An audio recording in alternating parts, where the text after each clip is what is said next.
ওইদুল ইসলাম কি বলেছে আমি আজও জানি না। তবে যদি কোনোদিন জানতে পারি তখন দাদাকে প্রশ্ন করবো যে দাদা এটা আপনার বলা ঠিক হয়েছে কিনা, সেটা নিয়ে আমি কথা বলবো। তবে ওই মানুষটা যখন ওইদুল ইসলামকে বিচ্ছিরি ভাষায় বিভিন্ন রকম ভাষা আক্রমণ করে, তখন কিন্তু প্রতিবাদ করার মতো কেউ ছিল না।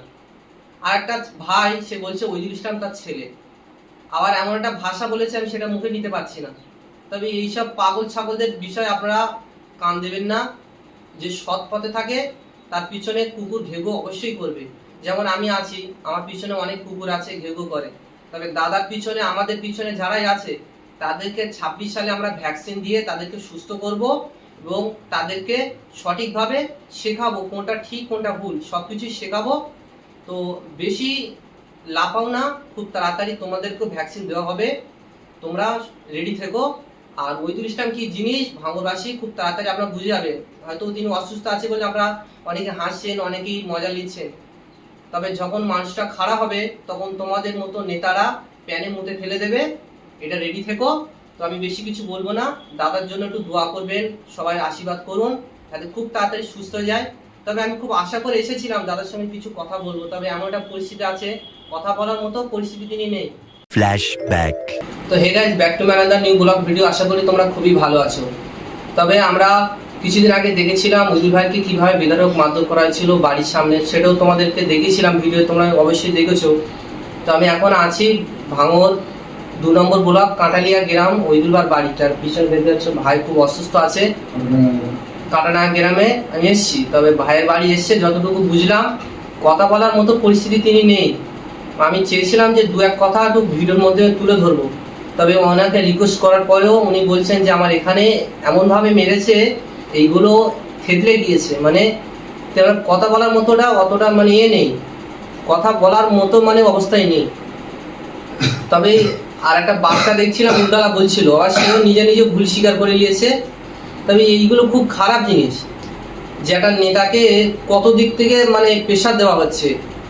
মারা হলো, তাকে আবার স্ত্রীকে মারলো, তাকেও মারলো, আবার বাচ্চা কাচ্চা দিয়ে তাদেরকে বিচ্ছির ভাষায় গাল দিচ্ছে। আবার এমন একটা মানে হাতিয়ার দেখাচ্ছিল যে উজলাকে মানে বুঝতে পারছেন কি বলছি, আমি আর বিস্তারিত বললাম না।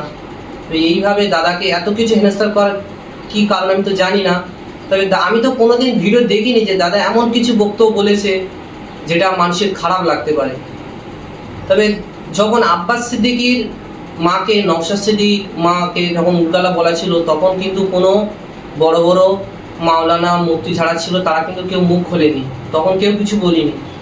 যখন ওইদুল ইসলাম কি বলেছে আমি আজও জানি না, আর আমার ভিডিও আমি এখনো দেখিনি। তবে হয়তো তিনি বলেছিল কিনা সেটা আপনারাই জানেন, আপনারা ভিডিও দেখেন। তবে যদি বাও অত ভুল করে বলেও থাকে, তাকে এইভাবে মারতে হবে, তাকে নেক্সট টাইম ওয়ার্নিং দেওয়া হবে যে ভাই এরকম বলিস না, কি কি বলতে পারতো। তবে দাদাকে যেভাবে মেরেছে এটা কোনো খুব খারাপ লেগেছে। তবে দাদা সুস্থ হয়ে সব কটাকে ব্যবস্থা করবে অবশ্যই। তবে ওইদুল ইসলাম কি জিনিস খুব তাড়াতাড়ি ভাঙরবাসী আপনারা জেনে যাবেন, কারণ দাদা ছাড় দেয়, কাউকে ছেড়ে দেয় না। মেরেছো ভালো কথা, তবে তোমাদেরকে জেলের ভাত খাওয়ানো হবে খুব তাড়াতাড়ি, তোমরা রেডি থেকো। তবে তো এত কিছু তো আপনাদেরকে গুছিয়ে সব বললাম। তবে আর একটা জিনিস দেখেছি যে ভাঙড়ে একটা নেতা আছে, নেতা কি প্রধান আমি ঠিক জানি না, তবে এত কিছু আমার বলাটা দরকার ছিল, তবুও মানে একটা জিনিস খুব খারাপ লেগেছে। ওইদুল ইসলাম কি বলেছে আমি আজও জানি না। তবে যদি কোনোদিন জানতে পারি তখন দাদাকে প্রশ্ন করবো যে দাদা এটা আপনার বলা ঠিক হয়েছে কিনা, সেটা নিয়ে আমি কথা বলবো। তবে ওই মানুষটা যখন ওইদুল ইসলামকে বিচ্ছিরি ভাষায় বিভিন্ন রকম ভাষা আক্রমণ করে, তখন কিন্তু প্রতিবাদ করার মতো কেউ ছিল না। আর একটা ভাই সে বলছে ওইদুল ইসলাম তার ছেলে, আবার এমন একটা ভাষা বলেছে আমি সেটা মুখে নিতে পারছি না। তবে এইসব পাগল ছাগলদের বিষয়ে আপনারা কান দেবেন না। যে সৎ পথে থাকে তার পিছনে কুকুর ঘেঘো অবশ্যই করবে। যেমন আমি আছি, আমার পিছনে অনেক কুকুর আছে, ঘেঘো করে। তবে দাদার পিছনে, আমাদের পিছনে যারাই আছে তাদেরকে 26 সালে আমরা ভ্যাকসিন দিয়ে তাদেরকে সুস্থ করব এবং তাদেরকে সঠিকভাবে শেখাবো কোনটা ঠিক কোনটা ভুল, সবকিছু শেখাবো। তো বেশি লাফাও না, খুব তাড়াতাড়ি তোমাদেরকেও ভ্যাকসিন দেওয়া হবে, তোমরা রেডি থেকো। আর ওইদুল ইসলাম কি জিনিস ভাঙরবাসী খুব তাড়াতাড়ি আপনারা বুঝে যাবেন। হয়তো তিনি অসুস্থ আছে বলে আপনারা অনেকে হাসছেন, অনেকেই মজা নিচ্ছেন। তবে যখন মানুষটা খারাপ হবে তখন তোমাদের মতো নেতারা প্যানে মুতে ফেলে দেবে, এটা রেডি থেকো। তো আমি বেশি কিছু বলবো না, দাদার জন্য একটু দোয়া করবেন, সবাই আশীর্বাদ করুন যাতে খুব তাড়াতাড়ি সুস্থ হয়ে যায়। তবে আমি খুব আশা করে এসেছিলাম দাদার সঙ্গে কিছু কথা বলবো, তবে এমন একটা পরিস্থিতি আছে, কথা বলার মতো পরিস্থিতি তিনি নেই। দাদার সঙ্গে চেষ্টা করেছিলাম, দেখা করা হয়ে ওঠেনি। তো আপনারা বেশি করে ভিডিওটা শেয়ার করুন। আজকের এই ছোট্ট ব্লগটা কেমন হয়েছে কমেন্ট করে জানাবেন।